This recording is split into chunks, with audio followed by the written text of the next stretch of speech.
बिस्मिल्लाहिर्रहमानिर्रहीम, अस्सलाम वालेकुम। नाज़रीन, इलेक्शन कमीशन ऑफ पाकिस्तान ने अपनी एक अहम तरीन जिम्मेदारी पूरी करते हुए हल्का बंदियों के हवाले से जो हतमी फहरिस्त है उसको शाया कर दिया है। आइंदा इलेक्शन के हवाले से ये एक अहम तरीन मामला था जो कि इलेक्शन कमीशन ने बखूबी एहसन इसको पूरा किया है। इस हतमी फहरिस्त से कबल दो खुसूसी ट्रिब्यूनल्स भी कायम किए गए कि जो इस हवाले से जो भी एतराज़ात थे उनको उन्होंने सुना। तकरीबन 1324 के करीब ये एतराज़ात थे हल्का बंदियों से रिलेटेड, उसको सुना गया, उनको निपटाया गया और हतमी फहरिस्त जो है वो सामने आई है। अब जबकि इलेक्शन कमीशन फुल डिवोशन के साथ और फुल कमिटमेंट के साथ अपने काम को तेजी के साथ आगे बढ़ा रहा है और 8 फरवरी की तारीख भी दी जा चुकी है, लेकिन हम ये देख रहे हैं कि कयासराइयों का जो बाजार है वो गर्म किया जा रहा है। पहले ये एतराज किया गया, ये कयासराई की गई कि हतमी फहरिस्त शाया नहीं की जा रही, इलेक्शन कमीशन ने हतमी फहरिस्त भी शाया कर दी। उससे पहले भी बहुत से कयासराइयां और चहमगोइयां की गई, लेकिन इलेक्शन कमीशन अपना काम जो है उसी पेस के साथ, उसी रवानी के साथ जारी रखे हुए है। अब जबकि सुप्रीम कोर्ट ऑफ पाकिस्तान ने भी ये बात वाशगाफ अल्फाज में कही थी और हिदायत जारी की थी कि 8 फरवरी के इलेक्शन की डेट चूंकि आ चुकी है, जिसमें सुप्रीम कोर्ट ऑफ पाकिस्तान, सदर मुमलिकत और इलेक्शन कमीशन ऑफ पाकिस्तान तमाम की मुतल्लिका जो फोरम्स हैं, जितने भी रेलेवेंट और सुप्रीम फोरम्स हैं, उन सब की एक मुशावरत के साथ ये डेट सामने आई है। तो मजीद उस पर बहस या कयासराइयां ना फैलाई जाएं, झूठी खबरें ना फैलाई जाएं, उस हवाले से इलेक्शन कमीशन ने भी नोटिस लिया है और ये कहा है कि जो इस तरह की झूठी अफवाहें फैला रहा है उसके खिलाफ जो है बाकायदा पेमरा को कहा गया है कि उसकी जो क्लिप्स हैं वो उनको दिए जाए ताकि उनके खिलाफ कार्रवाई अमल में लाई जा सके। इन तमाम जो मामलात हैं उस पर हम बात करेंगे। अब हम ये देखेंगे कि चूंकि हतमी फहरिस्त आ चुकी है तो मजीद अब इलेक्शन कमीशन अपना काम किस तरह से आगे लेकर चलेगा और जो मुख्तलिफ पार्टीज ये बात कर रही हैं अब तक कि उनको लेवल प्लेइंग फील्ड दी जाए, उस हवाले से इलेक्शन कमीशन जो है वो किस तरह से उनको इंश्योर करेगा और दीगर मुतालिका जो मामलात हैं उसको कैसे आगे लेकर चलेगा, उस पर अपने प्रोग्राम में हम प्रोग्राम के पहले हिस्से में बात करने जा रहे हैं। इसी हवाले से मुझे रेलेवेंट पैनल ज्वाइन कर चुका है, मैं तारुफ करवा देती हूँ, फिर इस हवाले से हम बात करते हैं। इस्लामाबाद स्टूडियो में मुझे ज्वाइन कर रहे हैं अहमद एजाज साहब, आप इंचार्ज पीटीवी इलेक्शन सेल हैं, इन तमाम मामलात पे बारीक बीनी से नजर रखते हैं। बहुत शुक्रिया एजाज साहब, आपने हमें ज्वाइन किया। उनके साथ तशरीफ फरमा है सुहेल इकबाल भट्टी साहब, आप सीनियर सहाफ़ी हैं, तज्जियाकार हैं। बहुत शुक्रिया सुहेल साहब, सर आपने ज्वाइन किया। एजाज साहब, सबसे पहले तो ये बताइएगा, इलेक्शन कमीशन ने अपनी एक अहम कानूनी जिम्मेदारी पूरी की है, व्हाट नेक्स्ट? हाँ, अभी इस जिम्मेदारी के बाद जो अगला मरहला है वो है इलेक्शन शेड्यूल का। ठीक है, तो वो इलेक्शन जो शेड्यूल है वो 54 दिन पहले है, जो 8 फरवरी की तारीख बन रही है उससे 54 दिन पहले आ जाएगा। यानी कि वो मेरे ख्याल में वो तारीख बन रही है 14 दिसंबर के करीब, यानी कि 15 दिसंबर से पहले इलेक्शन शेड्यूल आ जाएगा। अच्छा, अब ये जो जिम्मेदारी ये जो निभाई गई है ये एक बड़ा मेरे ख्याल में एक संग मील था जो जिसको अबूर किया गया, जो हदफ पूरा किया गया कि हल्का बंदियाँ फरिस्त जो थी वो हतमी आ गई। अब इसमें जो एक तरह से तजब्जुब था निचली सतह पे, मकामी सतह पे जो इलेक्शन लड़ने वाले जो लोग हैं, उम्मीदवार हैं, कि उनको अपने हल्के के बाबत नहीं वो था कि भी हल्का उनका किस तरीके से बनेगा। कुछ एतराज़ात भी आए थे, उनको भी सुना जा रहा था। तो अब लोगों को, जो उम्मीदवार हैं, जो इलेक्शन लड़ने वाले लोग हैं, उनको ये पता चल चुका है कि उनका हल्का की साख्त क्या बनी है, स्ट्रक्चर क्या बना है। तो अब एक मरहला, अब इस तरीके से वो अब अपनी तैयारियों की तरफ चले जाएंगे, अब वो भरपूर तरीके से मुहिम चलाएंगे।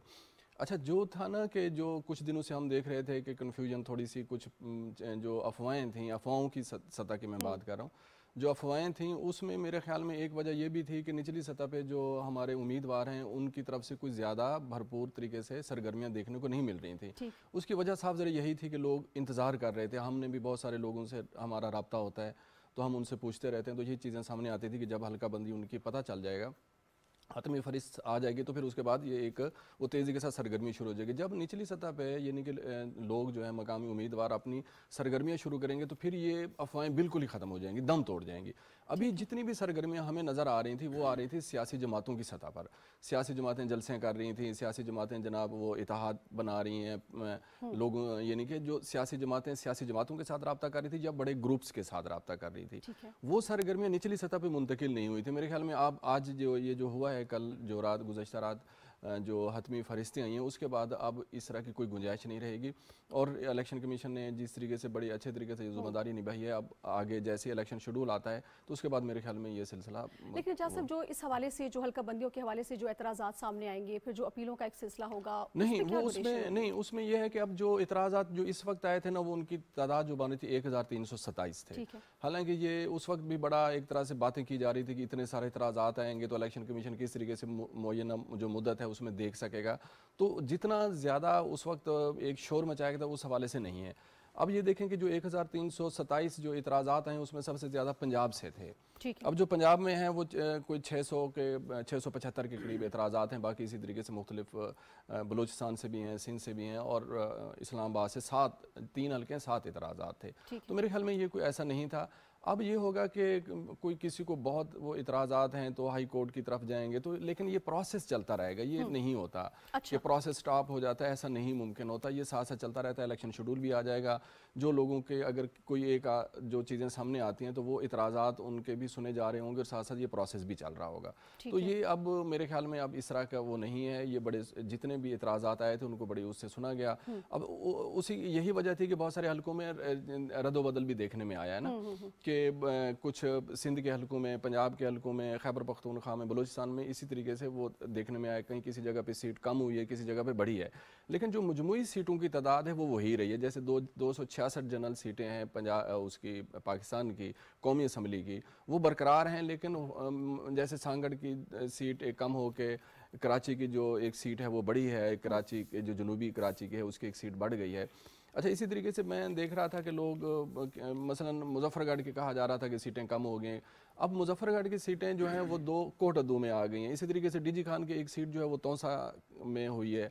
इसी तरीके से अगर गोजरावाला की 6 सीटें थी, अब वो 5 हैं, तो उसमें से एक अब हाफजाबाद में है, 5 गोजरावाला में है। तो वो इस तरीके से जो ये चीज़ें आई हैं, तो मेरे ख्याल में अब कुछ इस तरह के कुछ ज़्यादा इतराज़ात सामने नहीं आएंगे। ठीक है सुहेल साहब, इलेक्शन कमीशन जिस अंदाज में अपनी जिम्मेदारियों को लेकर चल रहा है, ना सिर्फ लेकर चल रहा है बल्कि बार बार ये बता भी रहा है कि इलेक्शन कमीशन के हम अपनी जिम्मेदारियां बखूबी ऐसे पूरी कर रहे हैं, फुल डिवोशन के साथ, कमिटमेंट के साथ। बल्कि आज उनका ये भी बयान आया इलेक्शन कमीशन की जानिब से कि हमारी कोशिश है कि तमाम मामला को कब्ल अज़ वक्त पूरा कर लिया जाए। तो आप इस कमिटमेंट को, इस डिवोशन को कैसे देखते हैं? जी बहुत शुक्रिया। देखिए, पाकिस्तान की तारीख़ के अंदर जितने मुख्तलिफ अदवार गुजरे हैं, जब भी इलेक्शन का इनेकाद हुआ और मुख्तलिफ अदवार में मुख्तलिफ सियासी सूरत हाल थी, मेरे ख्याल में जो कुछ हमने पढ़ा या अपनी अब तक की लाइफ में ऑब्ज़र्व किया, ये इस इलेक्शन कमीशन के लिए सबसे क्रिटिकल ये काम था, सबसे कठिन काम था, और जिसके न सिर्फ पूरे पाकिस्तान समेत दुनिया भर की निगाहें उन पर जमी हुई थी, और एक कुछ कम अकल ये कम फहम सियासतदानों ने एक ऐसी सूरत हाल पैदा कर दी थी जो बहुत क्रिटिकल मामला था। लेकिन उस तमाम तर हालात के बावजूद इलेक्शन कमीशन ने जिस कारकर्दगी का मुजाहरा किया, बिलखसूस चीफ इलेक्शन कमिश्नर राजा सिकंदर सुल्तान और उनकी टीम ने मरदमशुमारी के नताइज की मंजूरी के बाद जो सबसे बड़ा मरला था, जो एक आइनी तकाजा था, जिस तरीके से उन्होंने इसको मुकम्मल किया, तो उनकी वो खुद और उनकी टीम बड़ी दाद की मुस्तहिक है। और दूसरा मामला ये कि गुज़श्ता रोज़ मैं खुद भी जब ये नताइज जारी होने थे, हतमी फहरिस्त जारी होनी थी, तो दिन भर सबकी निगाहें इलेक्शन कमीशन पाकिस्तान पर जमी हुई थी कि अभी रिलीज़ होगी, अभी रिलीज़ होगी। लेकिन कल शाम में भी काम जारी था और कल रात 12 बजे के वक्त ये अल्टीमेटली ये फहरिस्तें जारी होना शुरू हुई। और इससे पहले जो इतनी नंबर, जो भी अहमद जाज साहब से नंबर शेयर किए, जितने बड़ी तादाद के अंदर एतराज़ात थे, उनको भी सुना गया मुख्तलिफ प्रोविंशियल और डिस्ट्रिक्ट लेवल के ऊपर। और अब ये हतमी लिस्टें जारी हो चुकी हैं। मेरे ख्याल में इन हतमी लिस्टों का जारी होना इलेक्शन के इनेकाद और जो कुछ लोग डेलिब्रेटली गैर यकीनी की बातें कर रहे थे, उसको ये ड्राई डाउन करने में बड़ी हेल्पफुल साबित होंगी। और एक इम्कानात बिल्कुल वाजे कर दिए हैं इलेक्शन कमीशन पाकिस्तान के इस इक़दाम ने कि फरवरी में 8 फरवरी को इंशाल्लाह इलेक्शन लाजमी होंगे। देखिए, इलेक्शन के हवाले से डिबेट क्यों है, और हर शहरी, हर पाकिस्तानी की ज़बान के ऊपर है। पाकिस्तान को गुज़श्ता 1.5-2 सालों में जिस मुश्किल तरीन हालात से गुजरना पड़ा, जो मौशी सूरत हाल थी, जो सियासी सूरत हाल थी, उससे निकलने के लिए और अपने इंटरनेशनली जो एक पाकिस्तान का जो एक इमेज है उसको मज़ीद बेहतर बनाने के लिए ज़रूरी था कि सियासी इस्तेहकाम हो। सियासी इस्तेहकाम के साथ मौशी इस्तेहकाम जुड़ा हुआ है और उसके लिए ज़रूरी था कि इलेक्शन का इनेकाद हो। अब इलेक्शन के इनेकाद के लिए भी जिस चैलेंजिंग सिचुएशन से हम गुजर रहे थे, उसके अंदर बहुत से मामलात को मलहूज़ खातिर रखना था, और उसके अंदर तमाम इदारों का, एग्जेक्टिव का, जुडिशरी का, इलेक्शन कमीशन पाकिस्तान का सबका रोल था। लेकिन सुहेल साहब, जिस अंदाज में ये मामलात आगे स्मूथली हम जा रहे हैं, जिस डिवोशन के साथ काम हो रहा है, उसमें तो एक एतमाद की फ़ज़ा हमें नज़र आनी चाहिए, एक यकीनी की सूरत हाल नज़र आनी चाहिए। तो ये जो चेमोगोयाँ हैं, ये जो कयास आराइयाँ हैं, ये झूठी खबरें ख़ास तौर पर, इसका पर्पस क्या है? देखिए, कुछ लोग ऐसे हैं जो ये चाहते हैं कि हालात इलेक्शन आगे जाएँ, उसके पसे पर्दा उनके कुछ और ऐसे मकासद हैं जो पाकिस्तान को एटलीस्ट किसी सूरत सूट नहीं करते। लेकिन जब election, supreme court of Pakistan की एक वाज़ेह डायरेक्शन है और इस तरह की गैर यकीनी की सूरत हाल को ख़त्म करने के लिए भी वाज़ेह अहकाम दिए गए हैं। लेकिन उसके बावजूद हमारे कुछ दोस्तों ने कोशिश की कुछ चंद रोज़ के दौरान, उस वक्त जब पाकिस्तान के हालात हुकूमत मुआशी लिहाज से कुछ अच्छी बेहतर पॉलिसीज़ सामने आई हैं, उसकी आड़ के अंदर एक बयानी बनाने की कोशिश की जा रही है कि मुआशी हालात बेहतर हुए हैं तो इसका मतलब है कि अभी यही सेटअप कंटिन्यू करें। मेरा कतन ऐसी कहीं कोई सूरत हाल नहीं है और पाकिस्तानी अवाम को इदारों पर, सुप्रीम कोर्ट ऑफ पाकिस्तान पर, इलेक्शन कमीशन पर जो उनकी अब तक की तैयारियां हैं, जो उनके इनिशिएटिव हैं, उनके ऊपर भरपूर भरोसा रखना चाहिए। और एक अब मोमेंटम हमें बिल्ड होता दिखाई भी दे रहा है। कुछ लोगों के अंदर ये भी सवाल था, माजी के अंदर हम देखते हैं कि ज़्यादातर इलेक्शन 60 डेज़ में इनेकाद होता रहा है। जैसे असम्बली अपनी मुद्दत पूरी करती है तो 10-15 दिन के बाद एक मोमेंटम बन जाता है। इस मरतबा दरमियान में काफ़ी गैप था, जिसकी आइनी और कानूनी तकाजे थे वो अब पूरे हो चुके हैं। तो 15 दिसंबर के बाद ये सेकंड वीक ऑफ दिसंबर हमें ये काफ़ी मोमेंटम बिल्ड होता दिखाई देगा। पंजाब में, खैबर पख्तूनख्वा में, इवन बलूचिस्तान में भी इस वक्त काफ़ी पोलिटिकल एक्टिविटीज़ जारी हैं। और मेरे ख्याल में वो तमाम लोग जो इसके अंदर गैर यकीनी की सूरत हाल बनाने की कोशिश कर रहे थे, मेरे ख्याल में अब इन फरिश्तों के इजरा के बाद जब इलेक्शन शेड्यूल आ जाएगा तो उनके पास फिर फर्दर कोई गुंजाइश मौजूद नहीं रहेगी और इलेक्शन इंशाल्लाह 8 फरवरी को मुकर्रर वक्त पर लाजमी होंगे। बिल्कुल ठीक। एजाज साहब, आपको कब तक लग रहा है सियासी पार्टीज का मोमेंटम कब तक बिल्ड होता हुआ आपको नजर आ रहा है? गो के काम तो हो रहा है लेकिन स्लो पेस पर है, तो आपको लग रहा है कि शेड्यूल के बाद फिर ये पेस पकड़ेंगी सारी पार्टीज? हाँ, लेकिन देखें जैसे सोहेल इकबाल भट्टी साहब ने बड़ी एक उम्दा वो बात की है कि 60 रोज़ का टाइम नहीं लिया गया था, ये हम 90 रोज़ के इलेक्शन में चले गए थे। ठीक है। फिर उससे भी थोड़ा सा टाइम बढ़ गया, तो इस वजह से वो मोमेंटम जो था वो नहीं बन पा रहा था, चूँकि टाइम ज़्यादा था। अब देखें कि इलेक्शन शेड्यूल के बाद आपके पास 54 डेज़ बचते हैं। वो हमेशा हम ये देखते हैं कि वही 54 डेज़ जो होते हैं वही एक तहरुक के होते हैं, सियासी सरगर्मियों के होते हैं। ठीक है। अच्छा, अब चूँकि जिस तरीके से पिछले अगर हम कुछ अर्सा से देखें, जिस तरीके से हालात सियासी हमारे यहाँ चले आ रहे थे, हर रोज़ एक गैर यकीनी है, हर रोज़ एक नई सूरत हाल होती थी, तो उसमें थोड़ा सा हमें यूँ लग रहा है अगर बड़े पैमाने पे भी अगर कोई सियासी सरगर्मियाँ हो रही होती तो हमें लगता है कि वो उतनी नहीं हो रही होती, क्योंकि एक जमूद सा रहा है या एक अजीब सी सूरत हाल रही है। अच्छा, अब अगर हम पीपल्स पार्टी की सतह पे देखें या मुस्लिम लीग नवाज़ की सतह पे देखें या आप दूसरी सियासी जमातों की सतह पे देखें तो जलसे भी हो रहे हैं सियासी जमातों के साथ, एक दूसरे के साथ बातचीत भी, हत्ता के जो सीट एडजस्टमेंट की बातें भी हो रही हैं। अब आप देखें कि बलूचिस्तान में एक मरकज़ बना हुआ था, पाकिस्तान मुस्लिम लीग नवाज़ भी वहाँ मौजूद हमें नज़र आई है, वहाँ पे पाकिस्तान पीपल्स पार्टी भी हमें नज़र आई है। अगर हम पंजाब की तरफ आएँ तो यहाँ पे भी 3-4 जो बड़ी जमातें हैं वो मुतहरिक हैं और वो चीज़ें चल रही हैं। तो लेकिन अभी जैसे मेरा ज़ाती तौर पर ख्याल ये था कि हम बहुत सारे लोगों से रब्ता करते हैं तो हमें पता चलता था, लोग कहते थे कि यार हल्का हमें अभी क्लियर नहीं हो रहा, वो हल्कों की इस फरिश्तों के इंतज़ार में होते थे। ठीक है। अब उनके बाद अब जैसे ये एक हतमी फरिश्त आई है, उसके बाद अब उनके पास अपने हल्के में रहना, अपने हल्के पे फोकस करने के अलावा कोई उनके पास वो नहीं है, कोई उन्होंने किसी तरफ देखना नहीं है। अब उनके पास, उनको पता चल गया उनका हल्का ये है और वहाँ ये उसकी पूरा उसमें ये इलाके आ रहे हैं, उसमें ये यूसीज आ रही हैं, अब उनको पूरा एक हल्के का पता चल गया। अब उन्होंने अपने हल्के पे फोकस करना है। जैसे ही वो अपने हल्के पे निकलेंगे, अपने घरों से बाहर निकलेंगे, लोगों से मिलेंगे, तो आपको पंजाब भर में, पाकिस्तान भर में ये सारी चीज़ें नज़र आ जाएंगी। ठीक है। सोहेल साहब, लेवल प्लेइंग फील्ड की हम मुस्तकिल एक बात जो है वो सुन रहे हैं। इलेक्शन कमीशन ने चंद रोज़ कबल ये हिदायत दी थी तमाम सूबों के वज़राए आला को, चीफ सेक्रेटरी को, IGs को कि तमाम पार्टीज़ को जो लेवल प्लेइंग फील्ड है जिसका वो तकाजा कर रहे हैं उसको यकीनी बनाया जाए, और अगर किसी को कोई एतराज़ है तो वो डायरेक्ट इलेक्शन कमीशन से रब्ता भी करे। लेकिन हम देख रहे हैं कि पीपल्स पार्टी बात कर रही है पंजाब में अपनी लेवल प्लेइंग फील्ड की, जो मुस्लिम लीग नून है वो बात कर रहे हैं कि उनको सिंध में लेवल प्लेइंग फील्ड मिलना चाहिए। इसी तरह से PTI वाले तो सुप्रीम कोर्ट में दरखास्त जमा कराई, इलेक्शन कमीशन में भी उसकी कॉपी भेजी है। तो ओवरऑल आप क्या सूरत हाल देख रहे हैं, इसको कैसे टैकल किया जाएगा? देखिए, बुनियादी तौर के ऊपर लेवल प्लेइंग फील्ड का ऑब्जेक्टिव या जो उसका मकसद है, हमारी सियासी जमातें कुछ ऐसा बना चुकी हैं कि उन्हें इलेक्शन से कबल इतना साजगार माहौल मिल रहा हो जिसमें उनको यकीनी नज़र आ रहा हो कि हर लिहाज से उन्हें सपोर्ट मिल रही है और हर सूरत उनकी गवर्नमेंट बनेगी। उनको स्ट्रेटजी का हिस्सा है ये वो समझते हैं कि उन्हें उन्हें छोटी मिलनी चाहिए कि हर सूरत उनकी गवर्नमेंट बनेगी। अगर आपने ये यकीन दहानी हासिल करनी है तो फिर तो इलेक्शन का मकसद ख़त्म हो जाता है। फिर तो कोई ज़रूरत नहीं है कि आप अपने बयानी के ऊपर, अपने मंशूर के ऊपर आप जाएँ, लोगों को कन्विंस करें, लोगों को मोटिवेट करें। अगर आवाम आपकी माजी की कारकर्दगी से और मुस्तबिल के रोड बैक से आपसे मुत्तफिक हैं तो आपको वोट देंगे। ये अनफॉर्चुनेटली एक अलमिया है। लेकिन देखिए, जहाँ तक पाकिस्तान तरीके इंसाफ की बात है, वो जब बात करते हैं उनका कंसर्न अपनी जगह पर है, लेकिन उस कंसर्न इससे मैच नहीं कर सकता। उसके बुनियादी तौर के ऊपर उनकी जो मरकजी क़यादत है, उन्हें करप्शन के संगीन केसेस का सामना है। वो कोर्ट्स में उनके केसेस हैं, कुछ की आदत जेलों में है, जिस किस्म के वाक़यात में मुलविस रहे उन्हें भुगत रहे हैं। अब लेवल प्लेइंग फील्ड का मतलब ये नहीं हो सकता कि आप सबको जेलों से निकाल कर आप एक जलसा उनके लिए सजाएं, सरकारी मशीनरी लगाएं कि आइए आप यहाँ पर खड़े होकर दोबारा रियासत मुखालिफ बातें करें और लोगों को उकसाने की कोशिश करें, तो ये मुमकिन नहीं हो सकता। तो लिहाजा पीटीआई को तो थोड़ा सा वेट करना पड़ेगा।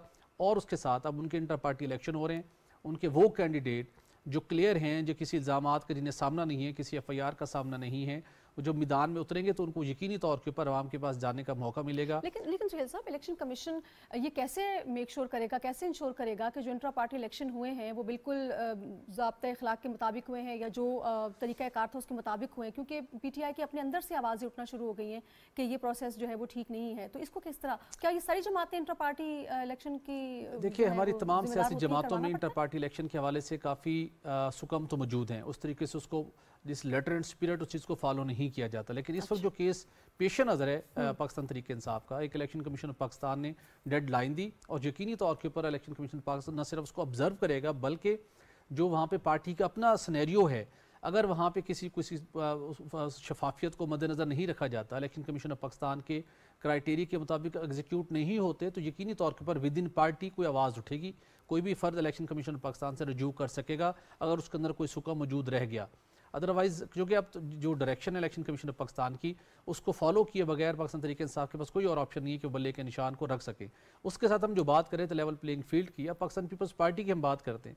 पाकिस्तान पीपल्स पार्टी का पंजाब के अंदर वोट बैंक, हमारा खुद साउथ पंजाब से ताल्लुक़ है। एक वक्त तक पंजाब में पीपल्स पार्टी थी, पहले मरले में वो अपर और सेंट्रल पंजाब से आउट हुई, अब वो साउथ पंजाब में एग्जिस्ट नहीं करती। अभी रिसेंटली कुछ हल्कों में मुझे जाके प्रोग्राम करने का मौका मिला, तो मैंने 2018 के नताइज अपने पास रखे हुए थे। 2018 में मुस्लिम लीग नून को एक साइड लाइन किया गया था, दीवार से लगाया गया था, उनकी मर्कज़ी क़यादत जेलों में थी, बहुत मुश्किल सूरत हाल थी। लेकिन पाकिस्तान पीपल्स पार्टी का उस वक्त भी जो 2018 के नताइज थे बेशतर हल्कों में गए हैं, तो दूसरे नंबर पर जहाँ नून लीग है तो पाकिस्तान पीपल्स पार्टी के दूसरे नंबर के उम्मीदवार के मुकाबले में उनके जो उनके उम्मीदवार के वोट्स थे उसमें कोई 70-80% का फ़र्क है। तो पाकिस्तान पीपल्स पार्टी पंजाब के अंदर खुद एक अपनी कारकर्दगी की वजह से एक मुश्किल सूरत हाल से दो चार है। लेकिन उनको पंजाब में आए हैं, उन्होंने पहले कुछ जलसे किए, दोबारा आए आपको जलसे करने का मौका मिलेगा। बिलावल भुट्टो आवाम को मोटिवेट करने के लिए या थोड़ा सा उनकी राय हासिल करने के लिए नून लीग को या लेवल प्लेइंग फील्ड की बात करते हैं कि उनको एक्स्ट्राऑर्डिनरी एज मिल रहा है। लेकिन रिसेंटली आसिफ अली जरदारी साहब ने खुद कहा कि बिलावल को पता नहीं है, जो कहते हैं कि जो पंजाब की निगरान हुकूमत है वो उनकी एक बी टीम है, ये कतन गलत है। और मोहसिन नकवी के ऊपर आसिफ जरदारी साहब ने अभी भी एतमाद का इजहार किया, उनका नदीम अज़ल चानो या बिलावल भुट्टो उनको कुछ पता नहीं है, वो गलत बयानी से काम ले रहे हैं। तो मेरे ख्याल में उनको जो खतरात हैं पंजाब के अंदर, उनकी कोई स्पेस बनी नहीं।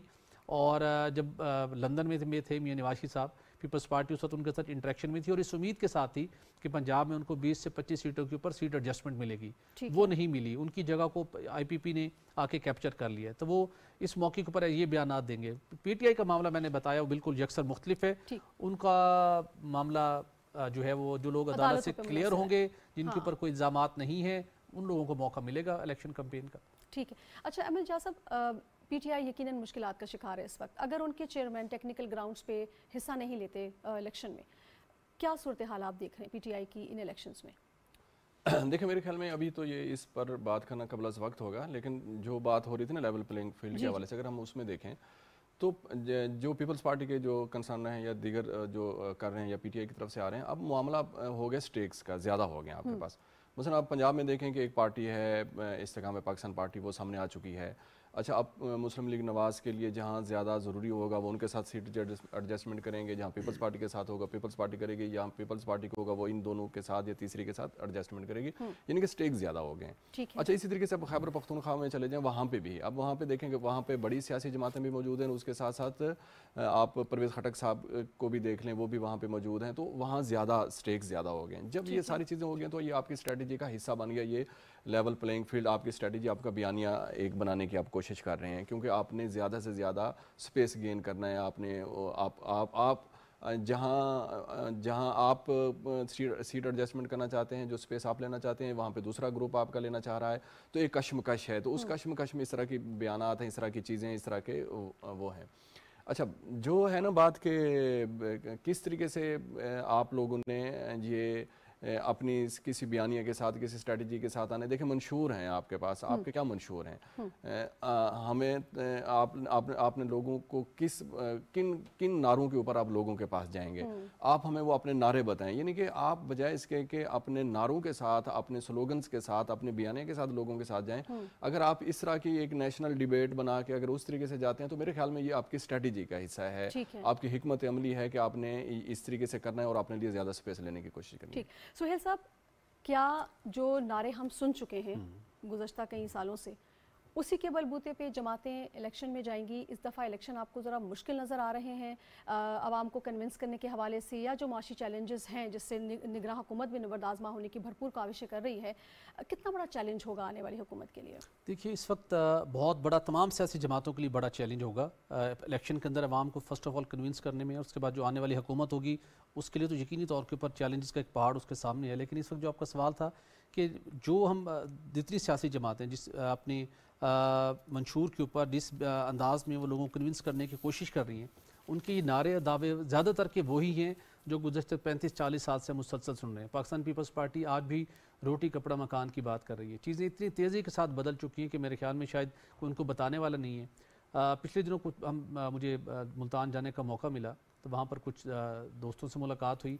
वो इलाके जहाँ पर बेरोज़गारी की इंतहा ख़तरनाक उसकी शरह है, जहाँ पर लोगों के पास रोज़गार के मौके नहीं हैं, चोलिस्तान का इलाका हो, इवन सिंध का इलाका हो, वहाँ पर टेक्नोलॉजी ने और इस मोबाइल फ़ोन ने लोगों की ज़िंदगियों को, लोगों की सोच को, लोगों के रवैयों को, लोगों के शौर को यकसर तौर पर बदल दिए। तो आप समझते रिवायती मंशूर से हटना होगा अब? डेफिनेटली। देखिए अब जो रोज़गार की बात करते हैं ना, एक बंदा वहाँ चोलिस्तान के सराह में बैठकर उसने काम करना शुरू किया, उसने अर्निंग तो उसने वहाँ खुद भी कर ली है। अब आपने लोगों को जो एक इनेबलिंग इन्वायरमेंट देना है, आपने एक शऊर देना है और उनकी ज़िंदगियों को बदलने के लिए कोई ऐसा चीज़ सामने लेके जो बता सकें, कन्विंस कर सकें। अब ऐसा बंदा जो पहले अनपढ़ भी है लेकिन उसके पास इस टेक्नोलॉजी की वजह से उसका विजन, उसके शौर में बहुत बेहतरी आई है, उसको पता है दुनिया के ट्रेंड्स क्या हैं, इस वक्त क्या चल रहा है, उसको किन चैलेंज का सामना है, उसको क्या फैसिलिटीज़ चाहिए, उसके ऊपर कोई बात करने को तैयार नहीं है। चैलेंजेस डेफिनेटली मौजूद हैं, लेकिन अभी भी इस वक्त उन्हीं पुराने नारों के ऊपर लोगों को कन्विंस करने की कोशिश की जा रही है। मेरे ख्याल में थोड़ा सा अब इनको अपना लोगों को कन्विंस करने के लिए कोई जिद्दत उसके अंदर डेफिनेटली होनी चाहिए, कोई हौसला अफजा की बात होनी चाहिए, कोई इंडस्ट्रियलाइजेशन के हवाले से बात होनी चाहिए, कोई टेक्नोलॉजी के हवाले से बात, कोई यूथ एम्पावरमेंट की बात होनी चाहिए। वो चीज़ें दिखाई नहीं देती, तो उस वक्त उसके साथ लोग क्वेश्चन भी करते हैं। इवन अब विलेज देही सतह के ऊपर भी लोग पहले नहीं क्वेश्चन करते थे, अब वहाँ पर भी लोग सवाल उठाते हैं। तो आने वाली जो भी हुकूमत होती है उसके लिए भी एक बड़ा चैलेंज होगा डेफिनेटली, यकीनी तौर के ऊपर।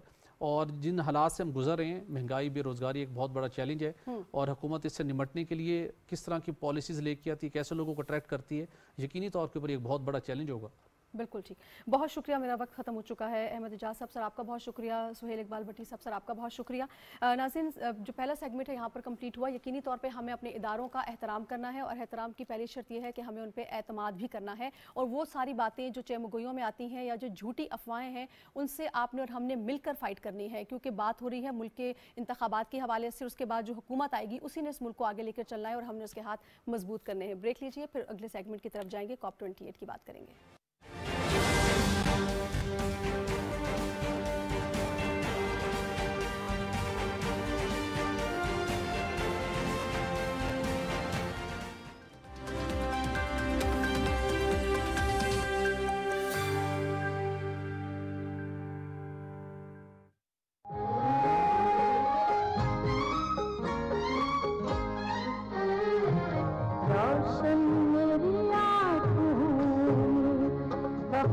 के जुड़े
वेलकम बैक नाजरीन। प्रोग्राम के दूसरे हिस्से में हम बात कर रहे हैं दुबई में कॉन्फ्रेंस ऑफ पार्टीज़ का 28वां जो इजलास है, जो कॉन्फ्रेंस है वो जारी है। निगरां वज़ीर आज़म अनवारुल हक काकर पाकिस्तान की नुमाइंदगी कर रहे हैं। 12 दिसंबर तक ये कॉन्फ्रेंस जो है वो जारी रहेगी। हम इसमें बहुत अच्छी डेवलपमेंट भी देख रहे हैं। मुत्तहिदा अरब अमारात के सदर शेख मोहम्मद बिन जायद अल नहयान की जानिब से एक बड़ा ऐलान सामने आया, जिसमें उन्होंने वर्ल्ड क्लाइमेट एक्शन समिट में $30 बिलियन फंड के क़याम का ऐलान किया है। इसमें ख़ास बात यह है नाज़रीन कि इस कॉन्फ्रेंस की तमाम पार्टीज़ ने लॉस एंड डैमेज फंड का जो इजरा है उसकी मंजूरी दे दी है और इसका तमाम तर सहरा पाकिस्तान के सर जाता है। अगर आपको याद होगा तो 2022 में पाकिस्तान को बुरी तरह से सैलाब ने मुतासिर किया था और 1700 से ज़्यादा हलाकतें हुई थी और बहुत बड़े पैमाने पर पाकिस्तान को नुकसान हुआ था। और पाकिस्तान ने COP27 जो कि मिस्र में मुनक्किद किया गया था, वहाँ पर इस जो फंड के क़याम की जो है वो बात की थी और इस पर जो है वो जोर दिया था। और अब हम देख रहे हैं कि इसको जो है वो उसका इजरा कर दिया गया है। तो यकीनी तौर पे ये तमाम तर काविशें और ये समरात हैं जो पाकिस्तान ने अपनी काविशें इसमें पुट इन की हैं। आज अपने प्रोग्राम में हम इस कॉन्फ्रेंस के हवाले से बात करेंगे। हम ये भी बात करेंगे कि माहौलियाती जो चैलेंज है, जो असरात पड़ रहे हैं इस वक्त एक मॉन्स्टर की सूरत में हमें नज़र आ रहे हैं। दुनिया इस हवाले से कितनी हमें तैयार नज़र आ रही है। और अब चूँकि सारे सरबराहान मुमलिकत पूरी दुनिया के तकरीबन 192 ममालिक के सरबराहान इस कॉन्फ्रेंस में मौजूद हैं, तो क्या कोई हतमी लाहे अमल हमें नज़र आएगा। और पाकिस्तान के साथ जो ख़ास तौर पर वादे किए गए थे लॉस एंड डैमेज के हवाले से, उन पर कब तक हमें अमल दरामद दुनिया करती हुई नजर आ रही है। इस तमाम मौजू पर हम बात करेंगे। अपने मेहमानों से आपका तारुफ करवा देती हूँ। मुझे ज्वाइन कर रही हैं आफिया सलाम साहिबा, माहिर माहौलियात हैं, वज़ीर स्काइप हमें ज्वाइन कर रही हैं। बहुत शुक्रिया आफिया साहिबा, आपने हमें ज्वाइन किया। उनके साथ हमारे साथ मौजूद हैं शकील रामे साहब, आप माहिर मौशियात हैं, वज़ीर स्काइप आप हमारे साथ मौजूद होंगे। बहुत शुक्रिया शकील साहब, सर आपने भी हमें टाइम दिया। आफिया साहिबा, सबसे पहले मैं आपकी जानिब आऊँगी। ये जो कॉन्फ्रेंस मुनक्किद की गई है दुबई में, सबसे पहले मैं चाहूँगी इसके अगराज व मकासद आप कैसे देख रही हैं और क्या आपको लगता है कि इसका कोई हतमी लाहे अमल सामने आएगा अब जबकि 192 ममालिक के सरबराहान मुमलिकत मौजूद हैं? पाकिस्तान पिछले बरस जी कॉप का क्या को चेयर था। पाकिस्तान ने अपने जो हालात हैं 2022 के जो सैलाब है उसके बाद जिस तरह के हालात थे उसको दुनिया के सामने पेश किया और ये बहुत मौसर तरीके से पेश किया। लेकिन इसमें कोई शक नहीं है कि जो लॉस एंड डैमेज की कॉन्वर्सेशन थी वो सलीमुल हक साहब पिछले 28 कॉप से कर रहे थे और उसमें दूसरों ने साथ दिया। और पिछले साल भी जब ये इसके ऊपर पाकिस्तान के पेविलियन में गुफ्तशनीद हो रही थी तो सलीमुल हक साहब वहाँ मौजूद थे और भारत से हरजीत सिंह मौजूद थे जो कैन साउथ एशिया को रिप्रेजेंट करते हैं। और उन्होंने कहा हम पाकिस्तान की लीडरशिप में इस चीज़ को पुश करेंगे। और कॉप ख़त्म होने का जो दिन था उसके बाद इसका फैसला हुआ था कि जी ऐसा एक फंड कायम किया जाएगा। लेकिन आफिया साहिबा, पाकिस्तान की बात मैं इसलिए यहाँ पर कर रही हूँ कि पाकिस्तान ने जो 2022 का सैलाब भुगता है उसके बाद पाकिस्तान ने सिर्फ अपना मुकदमा नहीं लड़ा बल्कि मिस्र में जो COP27 हुई वहाँ पर पाकिस्तान ने 134 ममालिक का मुकदमा लड़ा और दुनिया को बताया कि सिर्फ पाकिस्तान एक टेस्ट केस तो ज़रूर बन गया क्योंकि इतना बड़ा डैमेज हुआ, पूरी दुनिया इसके उसमें आ सकती है, इसके लिए इकदाम किए जाए। पाकिस्तान हर फोरम में बोला, सिर्फ अपने लिए नहीं बल्कि पूरी दुनिया को इस बात का इदराक कराया कि ये जो एक बहुत बड़ा चैलेंज है इस पे सबको सोचना है कि किस तरह से निपटा जाए। मैं इस पे बात करना चाह रही थी। अच्छा देखिए, जो आप बात कर रही हैं, पाकिस्तान एक ग्रुप है, वहां पे कोई मुल्क अपनी नुमाइंदगी नहीं करता, मुल्क अपने केसेस शोकेस करते हैं। जिस तरह पाकिस्तान ने बहुत मौसर अंदाज में सैलाब से जो तबाही हुई थी उसको किया था। ठीक, Pakistan group of 77 plus China का हिस्सा है। वहाँ ग्रुप्स की बात होती है, ग्रुप्स के मफादात पेश किए जाते हैं और हमारा जो ग्रुप है उसके अंदर ज़्यादातर ममालिक ऐसे थे जिनके हालात पाकिस्तान से मिलते जुलते हैं, जो कि क्लाइमेट चेंज से मुतासरा ममालिक हैं और उसमें उसके हिस्सेदार नहीं हैं। तो इस हवाले से पाकिस्तान ने को चेयर होने के नाते से बहुत अच्छी तरह से नुमाइंदगी की। तो ये बात बिल्कुल सही है। अब जो आप कह रही है कि इसके अगराज और मकासद क्या हैं, तो अगर हम 28 साल पहले जब कॉप का आगाज़ हुआ था उस पर नज़र डालें और उसकी जर्नी को हम ट्रेस करें तो अगराज और मकासद तो यही थे कि जो क्लाइमेट चेंज हो रहा है उस पर काबू पाया जाए, क्योंकि उसके नुकसानात बहुत वाज़ेह हो चुके थे। उस पर काबू पाने के लिए भी एक ट्रांजिशनल फेज से गुजर के इस चीज़ के ऊपर सब मुत्तफिक हो गए कि जो फॉसिल फ्यूल्स हैं, कोयला है, तेल है, गैस है, ये इनको जलाना जो है वो सबसे बड़ी वजह है क्लाइमेट चेंज की। वाहिद वजह नहीं है, सबसे बड़ी वजह है। इसके ऊपर काबू पाना है, जिस इमिशंस के ऊपर कंट्रोल करना है, वो बातचीत मुख्तलिफ मुआहिदों के बावजूद अभी बिल्कुल एक जमूद का शिकार है। तो इससे जो इस कॉप से दो तवक्कुआत थी। एक यही कि जो पिछली दफ़ा इसके ऊपर तय हो गया था कि loss and damage fund create किया जाना चाहिए, और पूरा एक साल उसके मुतालिक गुफ्तगू होती रही और नाकाम ही लग रही थी। सिर्फ 3 रोज़ पहले इस पे फैसला हुआ। जो कई इसमें मुतनाज़ा जो पॉइंट्स थे उनको अभी पूरी तरह से उनको तय नहीं कर लिया गया, उन पे इत्तफाक नहीं हुआ, लेकिन इसको ऑपरेशनलाइज करने का फैसला कर लिया गया और अभी भी उसके अंदर दोबारा वो फंड कई ममालिक ने डाला है। लेकिन जब जो एक असेसमेंट थी, वकील इसके बारे में ज़रूर बात करेंगे, उनकी बहुत गहरी नज़र है इस पे, वो ट्रिलियंस का है, ट्रिलियंस का जिक्र है और अभी उसमें मिलियंस आए हैं। और इससे पहले भी जितने फंड्स थे, जो कमिटमेंट थी जिसमें एक बाकायदा फिगर था $100 बिलियन का, वो भी 60 से ऊपर नहीं गया था। तो इसमें पाकिस्तान से कोई वादा नहीं हुआ था कि उसको क्या दिया जाएगा और कितना दिया जाएगा। अभी तो फंड ये बनेगा, इसमें आएंगे, अभी ये भी तय नहीं हुआ कि कौन इसका कस्टोडियन कौन होगा। तो अभी तो काफ़ी मराहिल तय करने की ज़रूरत है और आई होप इस कॉप में वो मराहिल तेजी से तय हों, क्योंकि क्लाइमेट चेंज तो हमारे नेगोशिएशन के इंतजार में रुक नहीं रहा ना। ठीक है, ठीक। वो तो अच्छा, ही जा रहा है। बिल्कुल ठीक। अच्छा शकील रामी साहब, सर मैं आपको शामिल गुफ्तगू करूंगी। सर पिछले साल पाकिस्तान से जो है वो वादे वईद किए गए थे कि जो पाकिस्तान को नुकसान हुआ है यकीनी तौर पर उसमें पाकिस्तान की जो है वो मदद की जाएगी, और जो अक़वाम मुत्तहिदा के सेक्रेटरी जनरल हैं एंटोनियो गुतेरेस, उन्होंने भी बारहा दुनिया से मुतालबा किया था कि पाकिस्तान के हवाले से मदद की जाए। लेकिन सर हमने वो वादे वईद पूरे होते नहीं देखे। अब ये बहुत खुशाइन बात है कि लॉस एंड डैमेज फंड का जो है इजरा हो गया है, ये किस तरह से मटीरियलाइज होगा और इसमें कितना वक्त लगेगा? जिस तरह से आफिया साहब अभी फरमा रही थी कि इसमें टाइम लगेगा। भाई शुक्रिया आपका। देखें, मैं एक शेर से इसकी इब्तिदा करना चाहूँगा कि वो मिसरा ना, बड़ा जुल्म किया तेरे वादे पे इतबार किया। तो ये ऐसे ही बात जो कि इंटरनेशनल कम्युनिटी है, वो वादों में तो वो उनका कोई सानी नहीं है। 2009 में जब कोपनहेगन हुई थी तो उसको कहा था कि हम एनुअली $100 बिलियन देंगे डेवलपिंग कंट्रीज को फाइनेंशियल रिसोर्सेज में, ताकि वो क्लाइमेट चेंज को अडॉप्ट कर सके, मिटिगेट कर सके। और आज उसमें सिर्फ चंद बिलियन डॉलर ही दिए हैं, हालांकि उन्होंने पर ईयर $100 बिलियन देना था। और जो $100 बिलियन देना भी था, उसमें जो मेजॉरिटी अभी आ रही है वो बड़े एक्सपेंसिव लोन्स हैं। वो भी ये भी नहीं है कि इसको हम कह सकें या कंसेशनल लोन्स कह सकें। और इसी तरह जब फिर हम बात करते हैं, जब ये पेरिस एग्रीमेंट हुआ, फिर इन्होंने कहा जी जनाब हम करेंगे। तो ये जो वादे वईद है ना, ये तो एक कह लें कि ग्लोबल सेट स्टैंडर्ड है चीज़ों को डाइवर्ट करने का, पेंडिंग करने का। ये हम इतनी प्लेजेस कर देते हैं, हम ये कर देंगे, वादे अभी तक पूरे नहीं हुए। और यही वजह है कि जब वादे पूरे नहीं हुए। ठीक है। तो अच्छा शकील साहब, सर मैं आपकी तरफ आती हूँ। हमें टेलीफोन लाइन पे ज्वाइन कर रहे हैं यूएई में पाकिस्तान के सब फैसल तरमसी साहब। बहुत शुक्रिया फैसल साहब, सर आपने हमें ज्वाइन किया है। सर मैं आपकी मौजूदगी का फ़ायदा उठाते हुए, क्योंकि आप दुबई में ही मौजूद हैं और ये कॉन्फ्रेंस भी बड़ी जो अहम है वो वहीं पर मुनक्किद की गई है, पाकिस्तान की नुमाइंदगी कर रहे हैं, पाकिस्तान का मुकदमा पेश कर रहे हैं निगरान वज़ीर आज़म अनवारुल हक काकर साहब। कैसे देख रहे हैं सर आप इस कॉन्फ्रेंस को? पाकिस्तान को इससे क्या फ़ायदा हो सकता है सर?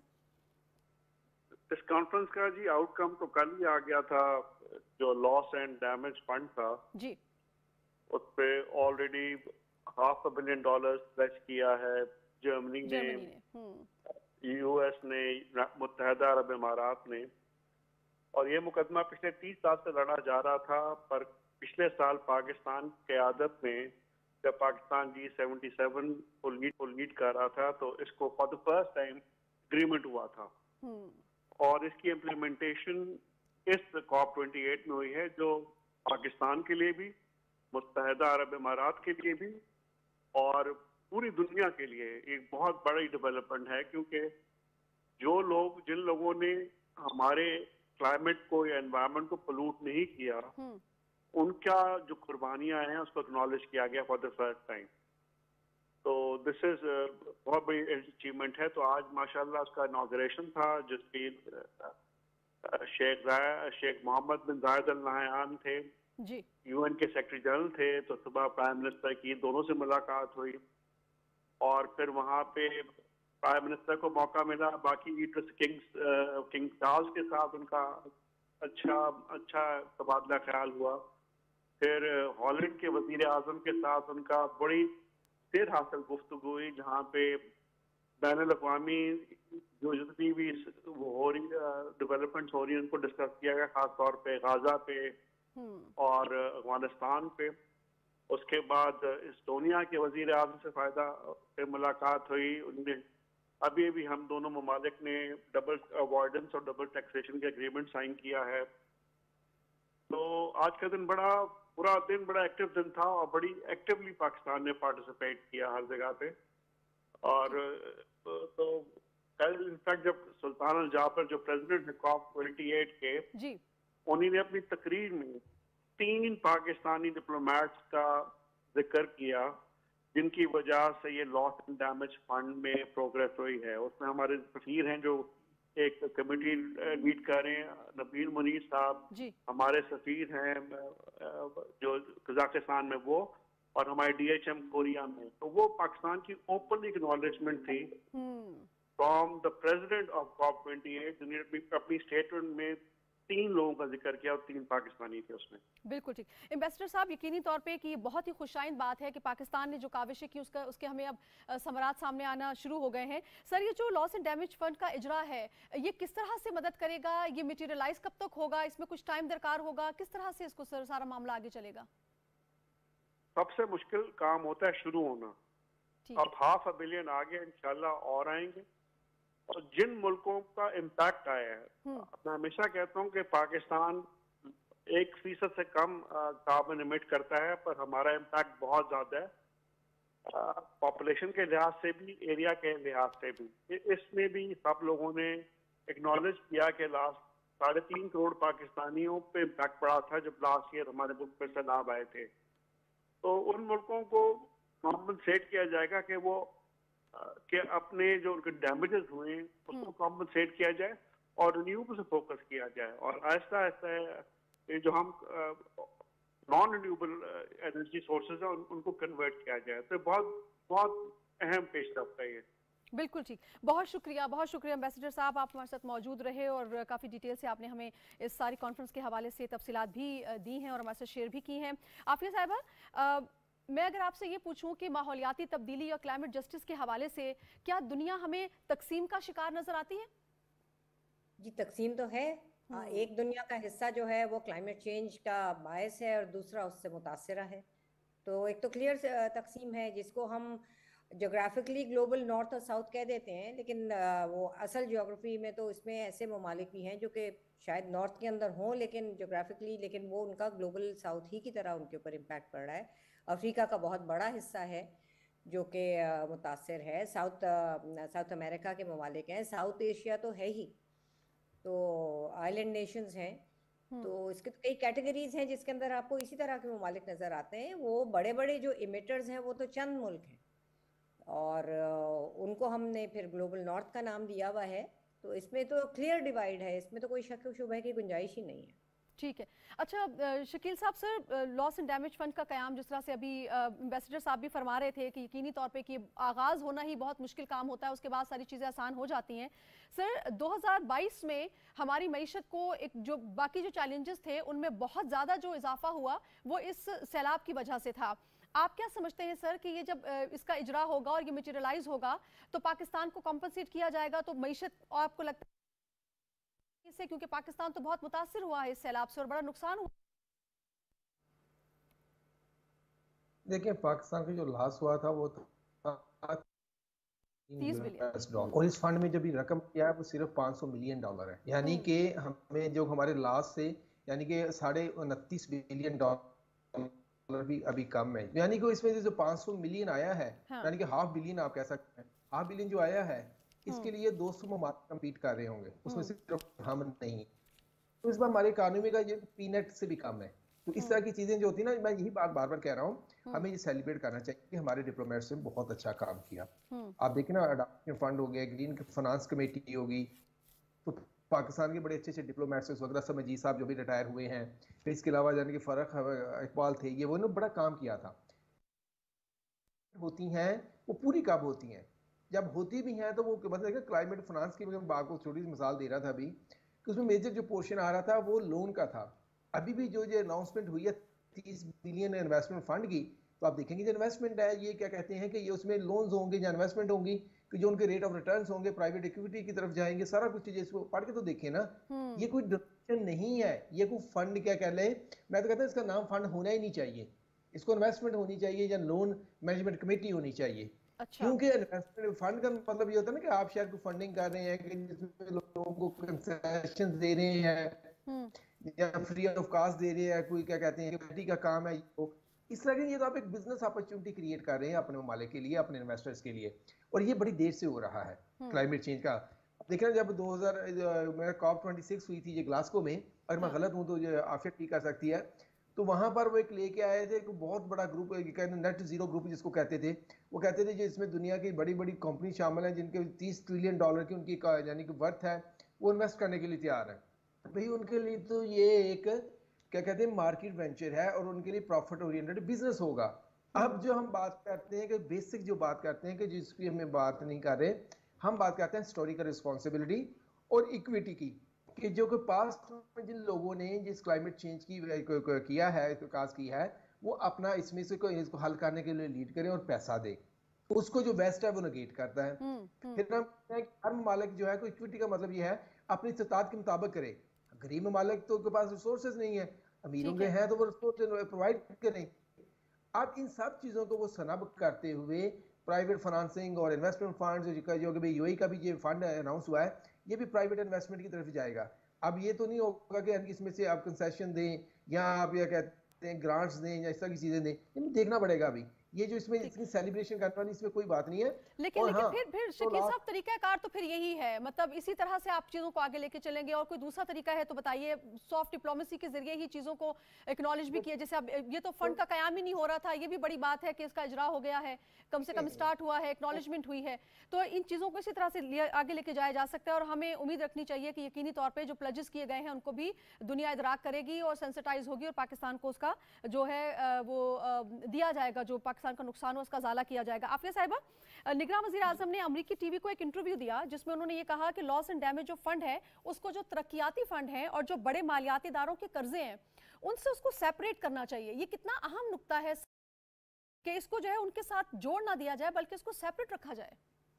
देखिए, ये पूरा एक साल जब पिछली कॉप के बाद इसकी एक ट्रांजिशनल फेज़ है जिसमें यहाँ कल जो है जिसका इख्तिताम हुआ, परसों जब ये ऑपरेशनलाइज करने का फैसला किया गया, तो उसमें यही डिस्कशन होती रही कि इसको आप कौन से इदारे के मातहत रखेंगे जिसके ज़रिए ये फ़ंड डिस्पर्स हो। और बहस यही थी कि इसको आप वर्ल्ड बैंक को देंगे या यूएन को दें। जो ग्लोबल साउथ है वो यही कह रहे थे कि अगर आप बैंक को देंगे तो बैंक का मकसद तो कर्जा देना ही होता है ना, चाहे सॉफ्ट लोन हो, कंसेशनल लोन्स हो, कुछ भी हो। यस, वो ग्रांट्स भी देते हैं, लेकिन बैंकों के काम ग्रांट दे के नहीं चलते, वो बंद हो जाएंगे।